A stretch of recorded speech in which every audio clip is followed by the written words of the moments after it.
সরকারের আমদানির ভুল নীতির কারণে মূল্যস্ফীতি নিয়ন্ত্রণে রাখা সম্ভব হয় না বলে জানিয়েছেন বাংলাদেশ ব্যাংকের governor doctor Ahsan H Mansur. বলেন, বছরের শুরুতেই নীতি নির্ধারণ না করলে মূল্যস্ফীতি কোনোভাবেই নিয়ন্ত্রণ করা যাবে না।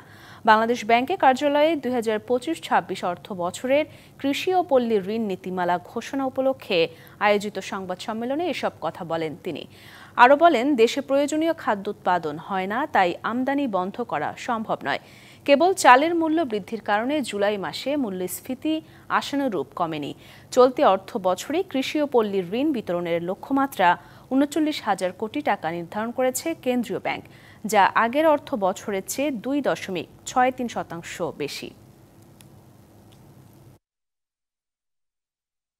যে জায়গাটায় আমি সরকার হয়েও বলবো সরকার ভুল করে, সেটা হচ্ছে আমদানি নীতিতে আমরা ওই বছরের শেষে যখন দাম বাড়ে তখন আমরা ছেড়ে দিই, আমদানি করতে দিই। আমরা আমদানি নীতিকে উন্মুক্ত করে দিতে পারি, কিন্তু আমরা সেটা করি নাই।